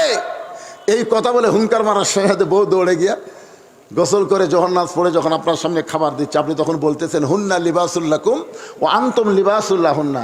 স্বামী হলো বিবির পোশাক, বিবি হলো স্বামীর পোশাক। আমি একলা খাবো কেন? দুইজনে মিলে খাই। দুইজন মিলে যখন খাওয়া দাওয়া করতেছে, ফেরেশতাকে আল্লাহ খবর কি, আল্লাহকে স্বামী স্ত্রী দুটাই জান্নাতি। সুবহানাল্লাহ কর না কেন? তার মানে কি বুঝতেছেন? আপনি একলা নামাজ পড়ে, জোহর নামাজ পড়ে বাড়ি যায়, ছেলে ডাকতেছেন, বাবু বাবু আসো ভাত খাই। ফেরেশতাকে আল্লাহ নামাজে যাওয়ার সময় চোরের মতন গেল, আর ভাত খাওয়ার সময় ডাকাত হয়ে গেল। নামাজে একলা একলা গেছে, আর ভাত খাওয়ার সময় ছেলে ডাকতেছে। এরকম বাপ আছে না নাই? কথা কর না কেন? এরকম বাপ আছে না নাই? তাহলে নামাজের সময় একলা গেলাম, আর খাওয়ার সময় তোমার সন্তানকে ডাকতেছো। প্রকৃত বাবা যদি হও, তাহলে দুনিয়ার দিকে না তাকায় তোমার বাবার জান্নাত, তোমার সন্তানের জান্নাতের দিকে তাকাও। এমন কিছু কর্ম সন্তানকে দাও যে কর্মের কারণে আল্লাহ তাআলা তাকে জান্নাত দিয়ে দেয়। ওই বাবাই হলো পৃথিবীর সবচাইতে ভালো বাবা। যে বাবা সন্তানের দুনিয়া চায় না, আখেরাত ভালো চায়, ওই বাবাই পৃথিবীর সবচাইতে খারাপ বাবা। যে বাবা সন্তানের দুনিয়া ভালো চায় কিন্তু আখেরাত ভালো চায় না। দুনিয়ার 3 তলা 5 তলা গল্প করে, আমার মরে গেলে ছেলের কোনো টেনশন নাই, আমি এত জায়গা জমি বাসা বাড়ি করে থেকে গেছি, ভাড়া দিয়ে খাবি। হায় হায়, মরে গেলে সন্তানের কোনো টেনশন নাই। কিন্তু তোমার সন্তান যখন মরে যাবে, তখন তোমার খবর কি? তোমার খবর কি? আল্লাহ নবী যখন জান্নাতের মধ্যে ঢুকলেন, লাইলাতুল মেরাজে নবী দেখলেন, আল্লাহ কিয়ামত পর্যন্ত যা হবে নবীকে দেখাইছেন। নবী দেখলেন কতগুলো বাবা হাউমাউ করে জান্নাতের মধ্যে কাঁদতেছে। আবার নবী যখন জাহান্নামের মধ্যে ঢুকলেন, এমন সময় দেখতেছে কতগুলো বাবা মুস্কি মুস্কি হাসতেছে। নবী বলেন, জিবরাইল, জান্নাতের মধ্যে কতগুলো বাবাকে আমি কান্না দেখলাম, আর জাহান্নামের মধ্যে কতগুলো বাবাকে হাসা দেখলাম, কারণ কি? জিবরাইল বলে, রাসূলুল্লাহ, এই জাহান্নামের মধ্যে যারা হাসতেছে তারা নিজের পাপের কারণে জাহান্নামী হয়েছে, কিন্তু তাদের সন্তানগুলো নামাজ পড়ে পড়ে সব সময় আল্লাহর কাছে বলতেছে, রব্বির হামহুমা কামা রব্বায়ানি সগীরা। বাবার জন্য সন্তান মসজিদে দান করে, বাবার জন্য সন্তান মাদ্রাসায় দান করে। আল্লাহ ডাক দে বলে, পাগল রে, তুই পাপের কারণে জাহান্নামী হলে কি হবে? তোর নেককার সন্তানের আমলের কারণে অতি সত্বর আমি আল্লাহ তোরে জান্নাত দিয়া দিব। অতি সত্বর জান্নাত পাওয়ার আশায় তারা মুস্কি মুস্কি হাসতেছে। আর যাদেরকে জান্নাতের মধ্যে কাঁদতে দেখলেন, আর নিজের নেকির কারণে জান্নাতি হয়েছে, কিন্তু এদের সন্তানগুলো সবসময় জুয়া খেলে, তাসের আড্ডার মধ্যে ফেন্সিডিল খায়, ইয়াবা খায়, নামাজের ধার দেওয়া যায় না, আজান দিলে কানত আঙ্গুল দেয়। আল্লাহ কয়, পাগল, তুই নেক কাজ করার কারণে জান্নাতি হলে কি হবে? সন্তানকে মানুষ করতে পারিস নাই, অমানুষ দুনিয়াতে রাইখা এসিস। এই সন্তান যত পাপ করতেছে, পাপের একটা অংশ তোর আমল নামার মধ্যে ঢুকতেছে, অতি সত্বর আমি আল্লাহ তোকে জান্নাত থেকে জাহান্নাম দিব। এখন চিন্তা করেন, আপনি যদি জান্নাত পান, সন্তানের কারণে আপনাকে জাহান্নামে যাওয়া লাগবে। আবার আপনি যদি জাহান্নামেও যান, সন্তান যদি ভালো হয়, ওই সন্তানের কারণে আল্লাহ পাক আপনাকে জান্নাত দিয়া দিবে। সুবহানাল্লাহ কয় না পারে? আচ্ছা, আপনার কি রাগ করছেন কি? আইডিয়া বানাতে যাবেন না বেটা বানাবেন? এখনই সিদ্ধান্ত নেন। এখন তো বড় হয়ে গেছে, এখন কিছু কবার গেলে ওই যেভাবে তাকায় মানে খাবি। এই জন্য রাসূল কত 7 বছর থেকে ধরো, 7 বছরে কিছু কয়নি, এখন 22 বছরে নামাজ পড়বো না, পড়বো না, এই কথা কয় বাপের দিকে আগে আসে, বাপ আস্তে আস্তে মায়ের কাছে যায়। তোমার ছেলে এরকম হলো কেন? তুমি লাইদে করছে। এই জন্য ইসলামের নিয়মগুলো খেয়াল করবেন। 7 বছর থেকে নামাজের তালিম দিবেন, 10 বছর থেকে যাবার না চালে ঘাড় ধরে পাকলিয়ে যাবেন। 10 বছরের বাচ্চা ঘাট ধরলে কিছু কর পারবে? কিন্তু 22 বছর ঘাট ধরে যাবেন, একটু রাগ করে করলে আপনার দিকে এক ধাপ আগে আসে, আপনি 2 ধাপ পিছনে যান। একটু মনোযোগ দিয়ে শুনবেন। জিবরাইল বলে, ওগো আল্লাহর নবী, আপনি যদি চান, আল্লাহ আমাকে 600 পাখা দিয়েছে, একটা পাখার বাতাস দিব, গোটা আগুনের চুলা সাগরের মধ্যে গিয়ে নিভে যাবে। সঙ্গে সঙ্গে আমাদের জাতির পিতা হযরত ইব্রাহিম, ফাযকুরুনি আযকুরকুম, আগুনের চুলার উপরে বললেন, হাসবি আল্লাহু নিমাল ওয়াকিল অনিমাল মাওলা অনিমান নাসির। আল্লাহ কা ইব্রাহিম, আগুনের চুলার উপরে তুমি আমাকে স্মরণ করলে, আমার প্রতি ভরসা করলে, আমার প্রতি তাওয়াক্কুল করলে, আগুনের কোনো শক্তি নাই, শক্তি হলো আল্লাহর, এ বিশ্বাস করে তুমি চড়কের উপরে বসে আছো, তুমি আগুনের মধ্যে পড়বা না। তুমি আমাকে স্মরণ করার কারণে আমি তোমাকে স্মরণ করে বললাম, কুলনা ইয়া নারু কুনি বারদাও ওয়া সালামান আলা ইব্রাহিম। তাহলে সবসময় স্মরণ করবেন কাকে? আরো জোরে। আচ্ছা, ফাযকুরুনি আযকুরকুম দিয়ে আপনাদেরকে আমি জিকির স্মরণের কথা বললাম।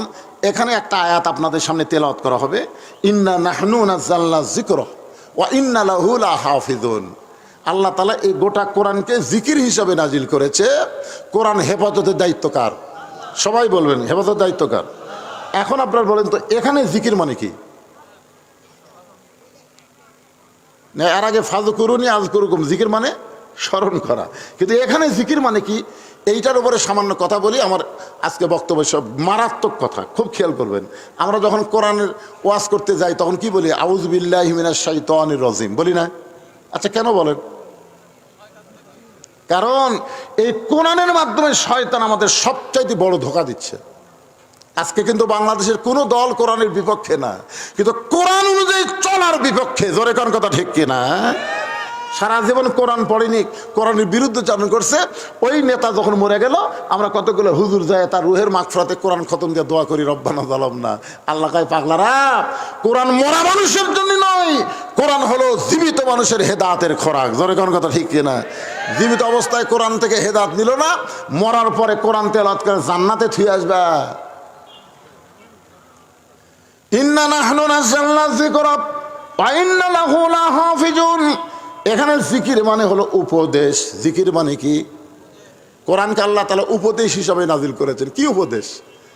এক বক্তা ওয়াজ করছে, বিপদে বন্ধুর হাত ধরলে বন্ধুর লাভ হয়। বিপদে বন্ধুর হাত ধরলে কি হয়? বন্ধুর লাভ হয়। এক বন্ধু ওয়াজ শুনছে, আর এক বন্ধু আসে নাই। ওই বন্ধু এখানে ওয়াদা করছে, আমার বন্ধু যখনই বিপদে পড়বে আমি বন্ধুর হাত ধরবো, তাহলে তো বন্ধুর লাভ হবে। কিছুদিন পরে দেখতেছে যে বন্ধু আর শুনবার আসেনি, ওই বন্ধু আর হিন্দু মারামারি করতেছে। হিন্দু একটা মারে আর বন্ধু একটা মারে, এর নাম কি? মারামারি। তখন হুজুরের ওয়াজ খেয়াল হচ্ছে যে বিপদে বন্ধুর হাত ধরলে বন্ধুর লাভ হয়। ওই দৌড়ে যায় আর বন্ধুর 2 হাত চাপা ধরছে, ওই সুযোগে হিন্দু গোটা দেখ মারিয়া চলে গেছে। তখন কে রে, তুই তো আমার বন্ধু, তুই তো আমার শত্রু না।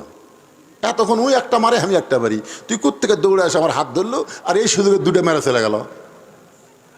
তখন বলে, এই জন্যই তো হুজুরের ওয়াজ শোনা ঠিক লয় রে, হুজুরা কি খয় আর কি হয়। আপনারা বলেন তো, হুজুর কি উপদেশ দিল? বিপদে বন্ধুর হাত ধরা মানে কি? হাত চাপে ধরা। বিপদে বন্ধুর হাতের সাথে হাত মিলে শত্রু দমন করা। জোরে কোন কথা ঠিক কিনা? এই কোরআন আমাদের কি উপদেশ দিল, আর আমরা কি উপদেশ পেলাম? আজকে গরিবগুলোর সন্তান কোরআনের মাদ্রাসায় পড়ে, ধনীর সন্তানগুলো কোরআনের মাদ্রাসা যায় না। আমরা সবাই জানি কোরআন দুনিয়ার জন্য না, কোরআন হলো আখিরাতের উপকার করে, মরার পরে কোরআন, তাই নাকি? এই উপদেশ আপনারা বুঝলেন? ভাইজান, একটু খেয়াল করবেন। কোন জিনিস আল্লাহ হেফাজতের দায়িত্ব নেয় না, শুধুমাত্র কোরআনের দায়িত্ব নিয়েছে।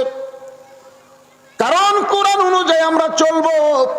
কারবালা মসজিদ হেফাজতের দায়িত্ব কার? এই যে আপনাদের কারবালা মসজিদ হেফাজতের দায়িত্ব কার? আরো জোরে, জোরসে বলেন। জোর হলো না? এটাই তো। জলাশয়ের তলা এক বন্ধুর বাসায় যখনই ঢুকবেন, তখন ওই গেটের কাছে একটা খাঁচার মধ্যে ময়না পাখি আছে। গেট খোলা মাত্রই ময়না পাখি বলে, আসসালামু আলাইকুম। যতবার গেট খুলবেন ও আসসালামু আলাইকুম। মানে গেটের সাথে আর সালামের সম্পর্ক।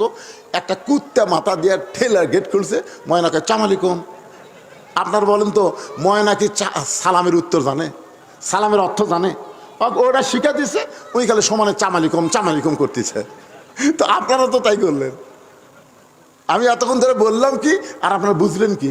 আচ্ছা ঠিক আছে, এশার নামাজে মসজিদে যাওয়ার সময় মুয়াজ্জিন তালা দেয়নি, তালা না দিয়ে বাড়িতে গেছে, সকালে এসে তাকে মাইক চুরি হচ্ছে। আপনারা বলেন তো মুসল্লিগুলা কার দোষ দিবি? কথা কন না কেন, কথা কন না কেন? আল্লাহর দোষ। কেন মুয়াজ্জিন তালা দিস নি কে? তালা না দেওয়ার কারণে তো চুরি হলো। তাহলে বোঝা গেল মসজিদ আল্লাহর ঘর, হেফাজতের দায়িত্ব আল্লাহর নাম, মুয়াজ্জিনের উপরে দায়িত্ব দেওয়া হয়েছে। জোরে কোন কথা শিক্ষার কথা বলে। কিন্তু কোরআন এই হেফাজতের দায়িত্ব আল্লাহ কোনো মৌলবি মুনশিক দেয়নি। কোরআন হেফাজতের দায়িত্ব আল্লাহ নিজেই রেখেছেন, নিজের কাছে নিজে আল্লাহ হেফাজত করেন। কারণ কি? যে কোরআন অনুযায়ী আমাদের চলা লাগবে। এই কোরআন যদি কারো হাতে দিত, উনি যদি জের জবর কম বেশি করে আমাকে বলতো। এই জন্যে এখানে জিকির মানে হলো উপদেশ। এই উপদেশটা গ্রহণ করা লাগবে কয়েক ভাবে। সব ভাবের কথা আজকে বলা যাবে না, একটা ভাবের কথা আপনাদের বলি, একটু মনোযোগ দেন এদিকে। একটা ভাবের কথা একটু মনোযোগ দেন। ভাবটা বলবো না বিরক্ত হচ্ছেন? ফাযকুরুনি আযকুরকুম ওয়াশকুরুলি ওয়ালা তাকফুরুন। আল্লাহর শুকর গুজারি বান্দা হও, তোমরা কুফরি করিও না। আল্লাহর কোরআনকে শুধু ওয়াজের মধ্যে সীমাবদ্ধ রাখলে হবে না, একটু ভাবের ওয়াজ শোনেন। নবী যখন কোরআন তেলাওয়াত করত, সবচাইতে দায়িত্ব নিয়ে যদি কোরআন তেলাওয়াত শুনতো, সবচাইতে বেশি দায়িত্ব নিয়ে যে কোরআন তেলাওয়াত শুনতো, তার নাম হলো আবু জেহেল। সবচাইতে বেশি দায়িত্ব। সাহাবেরা তাও নবীর সামনে বসে শুনতো, আর ওই পিছনে দাঁড়িয়ে চোরের মতন খাড়া হয়ে 2-1 ঘন্টা না, যতক্ষণ নবী কোরআন তেলাওয়াত করতো ততক্ষণ খালি শুনতোই আর শুনতো। কি দায়িত্ব দেখছেন! বসে না। আবার তেলাওয়াত যখন নবী করে তখন যায়ও না, খালি কান লাগা শোনে। সকালবেলা যায় মিটিংয়ের মধ্যে, হঠাৎ মুখ ফসকা বার হচ্ছে। হঠাৎ আবু জেহেল বলতেছে, এত সুন্দর কোরআনের বাণী, রাতটা কোন দিক দিয়ে গেল আমি বুঝবারই পারিনি। সুবহানাল্লাহ কবেন না? এত সুন্দর কোরআনের বাণী, তার মানে দায়িত্ব নিয়ে শুনছে। এত সুন্দর কোরআনের বাণী, রাতটা কোন দিক দিয়ে গেল আমি বুঝবারই পারিনি। আবু জেহেলের কাছে একজন নেতা ছিল, তার নাম হলো আবু সুফিয়ান। তেলতেলা। ধরে কোন কি? আবু সুফিয়ান বলে, নেতা, যেই কোরআন শুনতে রাত চলে গেল, বোঝা গেল না, সেই কোরআনটা ধরলে অসুবিধা কি? ধরলে শুনলেই যদি এত মজা হয়, তাহলে ধরলে সমস্যা কি? আবু জেহেল বলতেছে, হক কথা। শোনালা কন, শোনা আর ধরা, শোনাটা কিন্তু তেমন গুরুত্ব না, ধরাটাই হলো গুরুত্ব। এই জন্য বলতেছে হক কথা, জোরে বলা যাবে না, কাছে আই। আবু সুফিয়ান যে কাছে কাছে, কানের সঙ্গে কান লাগা বলতেছে, দেখ তো আশেপাশে কেউ আছে কিনা। তাকে না, কেউ তো নাই, আমি আর আপনি। তা কানের মধ্যে মুখ দিয়ে বলতেছে, এই কোরআনকে যদি গ্রহণ করি তাহলে তোর আমার ভুয়া নেতৃত্ব চলবি না। আমরা যে নেতাগিরি করতেছি এটা হলো ভুয়া। ভুয়া। জোরে কন কি? আরো জোরে, জোরসে বলুন, আরো জোরে। এই যে মোস্তাক আহমদ একটা বিয়া করছে, ও যে ঠাকুরগাঁও, খুবই অল্প বয়সের একটা মেয়ে। ওই লাইব্রেরিতে গেছে বই কিনবে, 21শে বই মেলাত গেছে, সব কয় মোস্তাক আহমদ ভুয়া ভুয়া। তারপর আমাকে হিরো আলমও গেছিল, অকয় কছে ভুয়া ভুয়া। সাকিব খানও গেছিল, কয় ভুয়া। একটা রবি উঠেছিল ভুয়া। জোরে কারণ ঠিক কিনা? তাহলে কোরআন ছাড়া মানুষের ইন্দাজের নেতৃত্ব দিবে, এরা হলো আরো জোরে, জোরসে বলেন। আবু জেহেল বলতেছে, তোর আমার নেতৃত্ব চলবে না, আসল নেতা হয়ে যাবে আব্দুল্লাহর এতিম পোলা। খালি মসজিদের মধ্যে তারা নেতাগিরি করবে না, সমাজের নেতাও তারাই হয়ে যাবে।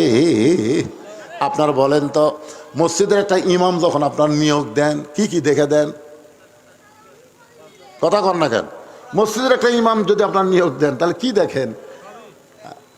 না তেলাওয়াত ভালো আছে, তেলাওয়াত ভালো, চেহারাও মাশাল্লাহ। কিন্তু ইমামের বউ একদিন মার্কেট করছে, ওটা আমার মসজিদ কমিটির সেক্রেটারি দেখছে, আপনার বউ। ইমাম কয় বাড়ি তেলাওয়াত ভালো, চেহারা ভালো, সুরত ভালো, সবই ভালো, খালি বউটা মার্কেটে গেছে, এই না হবে না তো। আপনি বউ ব্যাপারটা চলে, মার্কেটত যায়, যতই বোরকা পরে দেখ, মরদ মানুষের কথা বলে কাপড় নেয়, এই লোকের কাছে আমরা ইত্যাদি করবো না। ওরে বাবারে, আপনি মসজিদের নেতা নির্বাচনের ব্যাপারে এত সজাগ হলেন, আর 2টা থানার একটা এমপি হবি, সেইটা নির্বাচনের ব্যাপারে আপনাকে সজাগ হওয়ার দরকার আছে না? কথা বলেন। আজকে মসজিদের ব্যাপারে সজাগ বলে মসজিদ ভালো আছে, সমাজের ব্যাপারে সজাগ হবার গেলে তাহলে আল্লাহর কোরআনকে ইন্না নাহনু নাযালনা যিকরা ওয়া ইন্না লাহু লাহাফিজুন, আল্লাহ বলেছেন কোরআনকে আমি জিকির হিসাবে নাজিল করেছি, এই কোরআন হেফাজতের দায়িত্ব হলো আল্লাহর। জোরে বলেন কার? এখন আর একটা জিকিরের ওয়াজ করবো, কুরাই শেষ। জিকিরটা হলো ইযা নুদিয়া লিস-সালাতি মিন ইয়াউমিল জুমআ ফাসআউ ইলা যিকিরিল্লাহ। আপনারা সবাই বলেন এখানে জিকির মানে কি? এবারে এর আগে জিকির মানে হলো স্মরণ করা, ফাযকুরুনি আযকুরকুম, আমরা আল্লাহ স্মরণ করবো, আল্লাহ আমাকে স্মরণ করবে। তারপরে জিকির মানে হলো কি করা? হেফাজত করা। হেফাজত জিকির মানে কোরআন। আর এখানে জিকির মানে কি? যে ইযা নুদিয়া লিস-সালাহ মিন ইয়াউমিল জুমআ ফাসাউ ইলা যিকরিল্লাহ, জুমার নামাজে যখন আজান দিবে, আজান শোনার সঙ্গে সঙ্গে ফাসাও মানে কি? সাথে সাথে জোরে জোরে মসজিদে হাজিরা দিবা। কার হুকুম? কিসের জন্যে? জিকির করার জন্যে। এই জিকির মানে নামাজ। যেরকম এই জিকির মানে কি? সবাই বলেন না কেন জিকির মানে কি? হুজুর মসজিদ দোতলা করতেছে, হুজুর আলহামদুলিল্লাহ, এত মুসল্লি কয় হুজুর আটেন তো, এখন দোতলা তো আর হবে না হুজুর, 3 তালা করা লাগবে, এত মুসল্লি আলহামদুলিল্লাহ 3 তালা করবেন। তো ফজরের খবর কি? ফজরের খবর তো আপনারা কি বল, জুম্মার নামাজের দাম বেশি না ফজরের নামাজের দাম বেশি? কথা কন না, কারণ বাঙালি এই সময় কথা বলা লাগবে তো। মান তারাকা সালাতু মুতাম্মিদান ফাকাত কাফারা, এই যে হাদিসটা, একক তো নামাজ তরক করলো, আল্লাহর সাথে কুফরি করলো, এই হাদিসটা আমি দেখলাম, এই হাদিসটা নবী 5 ওয়াক্ত নামাজের ব্যাপারে বলেছে। 5 ওয়াক্ত নামাজের ব্যাপারে রাসূল বলেছে লা সালাতা লা ঈমানা, যার নামাজ নাই তার ঈমান নাই। এটা কিন্তু জুম্মার নামাজ না, এটা হলো 5 ওয়াক্ত। লা সালাতা লা দীনা, যার নামাজ নাই তার কোনো ধর্মই নাই। তো ফজরের খবর কি? হুজুর শীতের দিন তো মুসল্লি কমে গেছে 1 কাতার। আচ্ছা জোহরের খবর কি? বলে অফিস আদালতে গেছে। আসরের খবর কি? হাট বাজারে গেছে হুজুর। মাগরিবের খবর কি? বাজার টাজার করেছে, সব জিনিসের দাম বেশি, চিন্তা ভাবনা করতে। এশার খবর কি? ফজর ওজা এশাও তাই। তো খামাকা 3 তালা, এই যে জুমার দিন সবাই শেষ আগে যায়, ওই শালাকের জন্য 3 তালা করা লাগতেছে। আপনারা বলেন তো, যারা শেষে আসা আগে যায় এরা কি? এরা কি মুসল্লি? এ মনোযোগ দিয়ে শোনেন যুবকেরা, কারবার এলাকার যুবকেরা মনোযোগ দিয়ে শোনো, এরা মুসল্লি না, এরা হলো ফাওয়াইলুল লিল মুসাল্লিন। এরা আল্লাহর সাথে ঠাট্টা করার জন্য মসজিদ আসে 7 দিন পর। জোরে কোন কথা ঠিক কিনা? কতগুলো রমজান মাসে দেখবেন আল্লাহর সাথে ঠাট্টা করবে, আসে মসজিদ ঢুকায় গল্প করবে। এই যে ভাই ওদের বনানির ধারে এক মসজিদে 8 রাকাত হচ্ছে রে, 4-5 লাগতেন দরকার সালাম। তুই 8 রাকাতের পার্টি তুই 20 রাকাতের মধ্যে ঢুকলো কেন? তুই 8 রাকাতের পার্টি তুই 20 রাকাতের মধ্যে ঢুকলি কেন? এরকম কতগুলো লোক আছে না নাই? আর বাপ এটি হাত বাঁধা নামাজ পড়ছে, ও আর দাদাও এটি হাত বাঁধা নামাজ পড়ছে। ওই সৌদি আরবে 3 বছরের চাকরি করবার গেছিল, চাকরি করে এসে হাত পাও ফাঁক করে ডানাচা। কে রে তোর বাপ? এটি। তোর দাদা? এটি। তুই এটি হাত গেল কে? সৌদি আরবে দেখছি। দেখার নাম ইসলাম না তো, জানার নাম, তারপরে মানার নাম। জোরে কোন কথা বলেন না কেন? একটু মনোযোগ দিয়ে শুনবেন ভাইজান। ইযা নুদিয়া লিস-সালাতি মিন ইয়াউমিল জুমআহ ফাসাউ ইলা যিকরিল্লাহ। এই জিকির মানে হলো নামাজ। সপ্তাহ অন্তর 7 দিন জুমার নামাজ। এই নামাজই শুধু নামাজ পড়লে হবে না, এই নামাজের আগে যে খুতবাটা আছে এই খুতবাটা মনোযোগ দিয়ে শোনা লাগবে। জোরে কোন কথা ঠিক কি না? আপনার বলেন তো, বাইতুল্লাহ আল্লাহ হেফাজত করলো, আবাইল পাখি দিয়ে আল্লাহ হস্তি বাহিনীকে ধ্বংস করলো, কিন্তু বাইতুল মুকাদ্দাসে পর্যন্ত 42,000 শিশু বাচ্চাকে ওরা হত্যা করলো। এখন পর্যন্ত মুসলমান বাইতুল মুকাদ্দাস দখল করতে পারলো না। তাহলে বাইতুল্লাহর জন্য আল্লাহ যদি আবাবিল পাখি দিয়া আব্রাহা বাদশাকে ধ্বংস করে, তাহলে একই আল্লাহর ঘর বাইতুল মুকাদ্দাস, সেখানে এত মুসলমান জীবন দেয়, এখন পর্যন্ত আল্লাহ কেন মুসলমানকে বাইতুল মুকাদ্দাস ফেরত দেয় না? আপনারা বলেন এর মধ্যে কারণ আছে না নাই? এই কারণটা আপনারা জানবেন জুমার দিনে খতিবের কাছে, ইমামের কাছে। আর এইটা জানার এত বেশি গুরুত্ব, কারণ 3 দিকে ফাটা কেষ্ট। মিঠুন চক্রবর্তী বলেছে 3 দিকে হলো ভারত, একদিকে হলো বঙ্গোপসাগর। যদি ভারত ইচ্ছা করে বাংলাদেশকে 15 দিনের মধ্যে দখল করবে। ভারত বাংলাদেশকে দখল করবার চায়, বাংলাদেশকে নিয়ে ষড়যন্ত্র করতেছে। খতিব সাহেব এই কথাগুলো আপনাদের বলবে। এই ষড়যন্ত্র মোকাবেলা করার জন্য মুসলমানের অস্ত্রের নাম কি? মুসলমানের অস্ত্রের নাম হলো নারায়ে তাকবীর দিয়ে মালওয়ানের বাচ্চাদেরকে বাংলাদেশ থেকে খেদায় দেওয়া। তাই বলে বাংলাদেশে যারা আছে তাদের বিরুদ্ধে না, কেউ যে আমাদের বাংলাদেশের উপরে মাতব্বরি করে আমরা তাদের বিরুদ্ধে। ধরে কোন কথা ঠিক কি না? কথা বলেন। ইয়া আইয়ুহান নাবিয়্যু হারিদিল মুমিনিনা আলাল কিতাল। ও গো নবী, খালি জামাতবদ্ধ হয়ে নামাজ শিখালে হবে না। যে কোনো সময় ভারত বাংলাদেশকে আক্রমণ করতে পারে। আর বাংলাদেশ যদি আক্রমণ করে দোয়া দিয়ে দরুদ দিয়ে বাংলাদেশকে রক্ষা করা যাবে না। ওই মালওয়ানদের বিরুদ্ধে অস্ত্র ধারণ করা লাগবে। এই হুকুম কার? আরো জোরে। এটা কি 5 ওয়াক্তের মধ্যে পাবেন? এটা জুমার দিনে খতিব সাহেব আপনাদের বলবে বর্তমান বাংলাদেশ কি পজিশন আছে, সামনে কি পজিশন আমাদের যাইতে হবে, কিসের মাধ্যমে আমরা চলবো। ইমানের বলে বলিয়ান হয়ে আল্লাহর কোরআনের হুকুম অনুযায়ী, আইন অনুযায়ী আমরা যদি চলতে পারি, পৃথিবীর কোনো শক্তি নাই মুসলমানকে দমায় রাখতে পারে। জোরে কোন কথা ঠিক কি না? ইমাম সাহেব জুমার দিনে বলবেন ফালিয়াবুদু রাব্ব হাযাল বাইত আল্লাযী আত'আমাহুম মিন জু'ইন ওয়া আমানাহুম মিন খাউফ। সমস্ত মুসল্লি যখন বার হবি, আপনারা একটু থামেন, থামেন। এই ঘরের মালিক, এই ঘরের মালিকের যদি আপনারা গোলামি করতে পারেন, ফালিয়াবুদু রাব্ব হাযাল বাইত, এই ঘরের মালিকের যদি আপনারা গোলামি করতে পারেন, তাহলে আল্লাহ সাথে সাথে আপনাকে 2টা পুরস্কার দিবে। কয়টা? 1 নম্বর পুরস্কার হলো ভারত যদি চিনি না দেয়, ভারত যদি আলু না দেয়, ভারত যদি পেঁয়াজ না দেয়, আপনাকে কোনো অভাব হবে না। আল্লাহ বলেছেন রিজিকের দায়িত্ব ভারতের হাতে না, রিজিকের দায়িত্ব আমার আল্লাহর হাতে। জোরে কোন কথা ঠিক কি না? যাবতীয় দারিদ্র ক্ষুধামল দূর করে দিবে আল্লাহ। আর একটা পুরস্কার হলো যাবতীয় ভয় ভীতি থেকে আল্লাহ নিরাপত্তা দিবে। এই ঘরের মালিকের যদি গোলামি করেন, ওরা অ্যাটম মারবি, হাইড্রোজেন মারবি, আমাকে বাংলার মাটির পরে মিষ্টি তরমুজ হয়ে যাবে। ওই ভারত মারবি বোম, বাংলাদেশকে হত্যা করার জন্য বোম মারবি, কিন্তু মাটির পরে তরমুজ। হুজুর গাঁজা খড়ি লয় পাগলা। সাগর যদি মুসা নবীর জন্য আল্লাহ রাস্তা বানাবার পারে, ইব্রাহিম নবীর জন্য যদি আগুনের চুলা শান্তির বাগান বানাবার পারে, তাহলে আমাকে সে আল্লাহ কেন পারবে না ভারতের অস্ত্র বাংলাদেশের জন্য মিষ্টি বাঙ্গি তরমুজ বানাতে? পারবি কে পারবে না?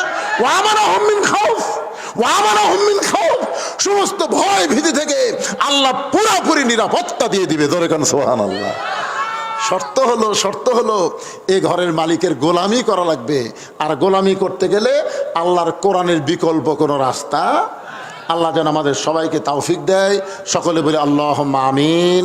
আস্তাগফিরুল্লাহ রাব্বি মিন কুল্লি জামবি ওয়া তুবু ইলাইহি লা হাওলা ওয়ালা কুওয়াতা ইল্লা বিল্লাহিল আলিয়্যিল আযীম। আচ্ছা ঠিক আছে, লোক তো উঠছে সব।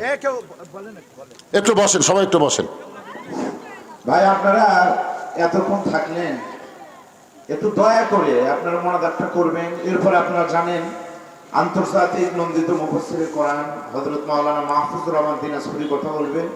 এবং আপনাদের এই মানুষগুলোর জন্যই, আপনারা আমাদের মেহমান, এই কমিটি তাবারকের ব্যবস্থা করেছে। আপনারা আমাদের সাথে বেশি রাত না, আপনারা দয়া করে থাকবেন। এখন আজকের মাহফিলের সম্মানিত অতিথি শাহজাহানপুরের বগুড়া সদরের সমস্ত মানুষের কাছে যার পরিস্থিতি অনেক বড়, অল্প বয়সে আল্লাহ তাকে অনেক বড় সম্মান দিয়েছেন।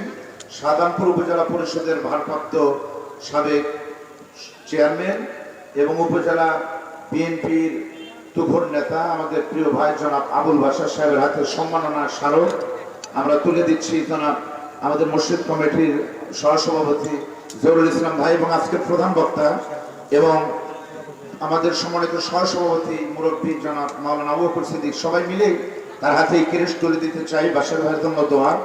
সে আসলে একজন ইসলাম প্রিয় মানুষ। আল্লাহ তাআলা ভাইকে সম্মানের জায়গা দান করুন, সারা জীবন মানুষের খেদমতের জন্য কবুল করুন, আমরা বলি আমিন।